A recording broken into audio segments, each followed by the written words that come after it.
శ్రీశ్రవణం ఛానల్‌కి చిన్నారులందరికీ, శ్రోతలందరికీ కూడాను మరొక్కసారి స్వాగతం. ఈరోజు మనం అంగీరస మహర్షి గురించి చెప్పుకోబోతున్నాం అనమాట. ఈ అంగీరసుడు కూడాను బ్రహ్మ మానస పుత్రుల్లో ఒకడు. బ్రహ్మదేవుడు తనకు సృష్టి కార్యంలో సహాయపడతారనే ఉద్దేశంతోటి కొంతమంది మానస పుత్రులకు జన్మనిచ్చాడు అన్న సంగతి మనం చెప్పుకున్నాం కదా! అంగీరస మహర్షి వేద మంత్రాలన్నీ నేర్చుకొని, తపస్సు చేసి, గొప్ప విజ్ఞానాన్ని, వివేకాన్ని పొంది, గొప్ప తేజస్సు వెలుగొందుతున్నట్ట.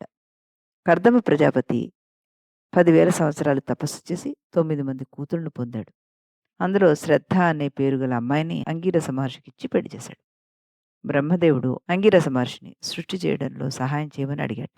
అందుకే అంగీరస మహర్షి శ్రద్ధాదేవికి 7 కూతుర్లని, 7 కొడుకుల్ని అనుగ్రహించాడు. వాళ్ళకి మళ్ళీ పిల్లలు.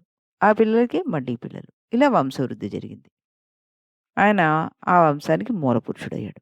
ఒకసారి అగ్నిదేవుడికి కోపం వచ్చి ఎక్కడికో వెళ్ళిపోయి తపస్సు చేసుకుంటున్నాడు. మనమైతే కోపం వస్తే చక్కగా ఏ సినిమాకో వెళ్ళిపోతాం. కానీ ఆయన తపస్సు చేసుకోవడానికి వెళ్ళాడు. దేవతలు యజ్ఞాలు చేస్తుంటే అగ్నిదేవుడు లేడు కదా! ఏం చేయాలి? ఆలోచిస్తుంటే బ్రహ్మదేవుడు కల్పించుకొని అంతకంటే గొప్పవాడు అంగీరసుడున్నాడు. ఆయన్నే అగ్నిదేవుడుగా అనుకుని యజ్ఞం పూర్తి చేసుకోండి అన్నట్ట. అది విని నిజం అగ్నిదేవుడున్నాడు గదా! అమ్మో! నా పదవి అంగీరసుడికిచ్చేస్తున్నారనుకుని కోపం వదిలేసి పరిగెత్తుకుంటూ వచ్చేసాట. అప్పటినుండి అంగీరసుడు రెండో అగ్నిదేవుడయ్యాడు. శూరసేన దేశాన్ని చిత్రకేతుడు అనే రాజు పరిపాలిస్తుండేవాడు. అతనికి చాలా సంపద. 1,00,00,000 మంది అందమైన భార్యలు ఉన్నారు. కానీ అతనికి పిల్లలు లేరు. అంగీరస మహర్షిని ప్రార్థించాట. కృతజ్యుతి అనే పేరు గల భార్యయందు ఒక కొడుకు పుట్టాడు ఆయనకి. మిగిలిన భార్యలు ఆ అబ్బాయికి విషం పెట్టి చంపేశారు. మహారాజు దుఃఖంతోటి మూర్ఛపోయాడు. అంగీరసుడికి ఈ విషయం తెలిసి చిత్రకేతుడి దగ్గరికి వెళ్ళి, లోకంలో చావు పుట్టుకలు తప్పవు. ఇప్పుడు నీకు కొడుకైన పూర్వజన్మలో వాడేమిటో నీకు తెలుసా? ప్రతి జీవుడు చస్తూనే ఉంటాడు. ఇంత బాధపడొద్దని నారద మహర్షి సహాయంతోటి చచ్చిపోయిన కొడుకుని బతికించి చూపించి, "నువ్వు తెలుసేమో చూడు" అంటూ అడిగాట చిత్రకేతుడు. నాయనా అని పిలిస్తే ఆ కొడుకేమో "నువ్వెవరో నాకు తెలీదన్నట్ట." ఆ విధంగా అంగీరసుడు చిత్రకేతుడికి భార్యాపిల్లలు, సంపదలు, భోగభాగ్యాలు ఇవన్నీ రుణంతో కూడుకున్నవే. కానీ భగవంతుడు మాత్రం సత్యం అని ఉపదేశం చేసి వెళ్ళిపోయాట. తర్వాత అంగీరస మహర్షి తీర్థయాత్రకు బయలుదేరి ఎక్కడెక్కడ ఎన్నెన్ని పుణ్యనదులు ఉన్నాయో అన్నిట్లో స్నానం చేసి ఆశ్రమానికి వచ్చాట. ఓసారి గౌతమ మహర్షి అంగీరసుడిని, "ఇన్ని తీర్థాల్లో స్నానాలు చేశారు కదా మీరు, వాటి గురించి మాకు చెప్పండి" అని. చంద్రభాగ అనే తీర్థంలో వరుసగా 7 రోజులు స్నానం చేస్తే చాలా సంపదలు కలిగి ముక్తి కలుగుతాయంటూ చెప్పారట. తర్వాత పుష్కర తీర్థ ప్రభాస నైమిష దేవిక ఇంద్రమార్గ స్వర్ణబిందు అనే తీర్థాల్లో స్నానం చేస్తే స్వర్గానికి చేరుకుంటాం అంటూ చెప్పారట. కుశేషయ దేవంతము ఇంద్రతోయ కరతోయ కన్యాకూపసుందరి కాహ్రాద వైమానిక విపాష కాళికాశ్రమ కాళికాశ్రము, కృత్తికాశ్రము, దేవదారు వనము, ద్రోణ శర్మపదము ఇలా ఎన్నో తీర్థాలు, పుణ్యక్షేత్రాలు లెక్కలేననున్నాయి.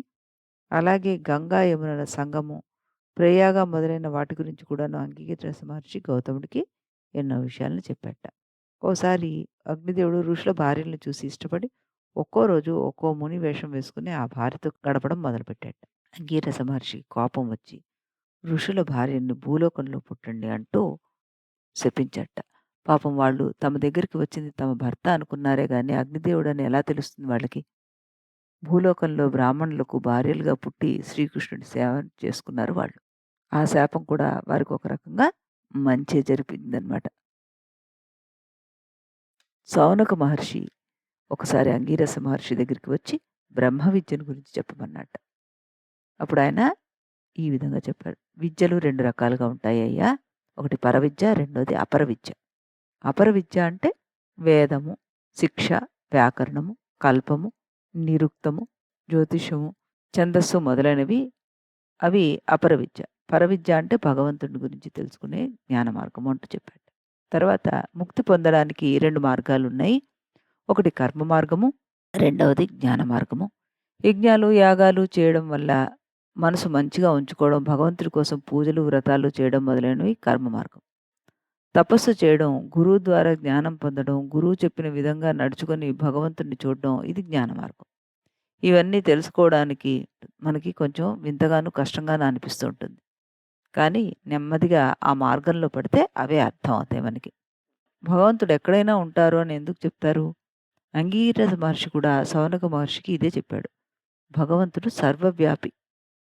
ప్రహ్లాదుడు కూడా అదే చెప్పాడు. భగవంతుడికి తల అగ్ని, కళ్ళు సూర్యచంద్రులు, చెవులు దిక్కులు, మాట వేదం, ప్రాణం వాయువు, హృదయం ప్రపంచం, భూమి పాదాలు. ఇప్పుడు మనకి తెలిసింది కదా ఆయన ఎక్కడా లేడు అనడానికి వీల్లేదని, ఆయన సర్వవ్యాప్తి అని.